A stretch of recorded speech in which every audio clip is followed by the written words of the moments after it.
Was 2014 the year that Tim Cook finally made his mark on Apple? Business is going great, and the company is starting to think different than the Jobs era. Here's our Apple year-end review.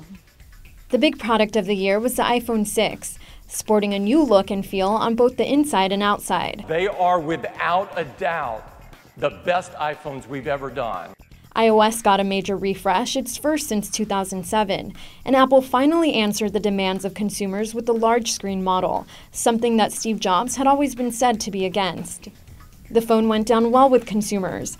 The lines at the Apple Store in Palo Alto were around the block and helped Apple hit an iPhone sales record, 39 million in the third quarter. Soon after launch, a video posted on YouTube created a storm when it showed how easy it was to bend an iPhone 6 Plus. The media called it Bendgate. A frenzy ensued and just as quickly died after Apple said only 9 people had complained of bending phones. iOS brought new interactive notifications and multitasking screen features. It also has HealthKit that pulls all of your fitness and health data from apps into one place.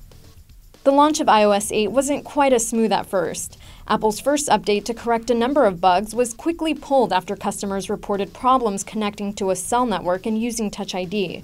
A fix to fix a fix was later released. Apple's tablet business continues to slow, but Tim Cook says he still believes in the business. He demonstrated his commitment with a couple of new models, the iPad Air 2 and the iPad Mini 3. This is the new iPad Air 2. It's unbelievably gorgeous, and look how thin it is. In more signs of the Tim Cook era, the first 2 major products under the CEO don't have the I name. They're Apple Pay and Apple Watch. Apple Pay is a payment system that lets you make a credit or debit purchase simply by tapping your iPhone to the NFC chip reader in a payment terminal. Apple was careful to line up partners. More than 500 banks and all major credit card companies are working with Apple Pay. But it's facing pushback from large retailers that have a competing mobile payment app called Currency. Walmart, CVS, Rite Aid, and other retailers disabled the NFC payment function on in-store terminals to block mobile payments from Apple Pay. We have one more thing. Now on to the Apple Watch, the company's highly anticipated smartwatch. Apple showed it back in September, but we still don't know that much about it. Apple's competitors came out with a slew of smartwatches this year, but none of them have become a market-defining product. Some people are expecting the Apple Watch to be just that. Stay tuned in 2015. Another way that Tim Cook stamped his mark on Apple, the $3 billion acquisition of Beats Electronics. Apple doesn't typically make large acquisitions, rather choosing to develop new products on its own. But this deal brought Apple the Beats headphones business, the Beats music subscription service, and some high-profile acqui-hires, co-founders Jimmy Iovine and Dr. Dre.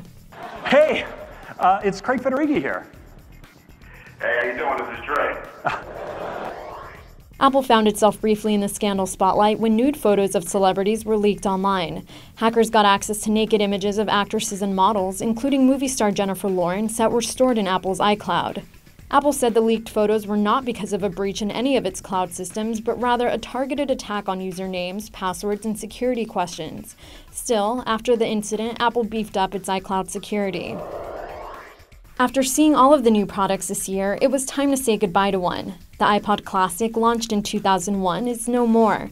Tim Cook said it was pulled because Apple could no longer get the necessary parts. And that's our 2014 Apple review. Thanks for watching, and be sure to check out our other year-end videos. In San Francisco, I'm Melissa Aparicio, IDG News Service.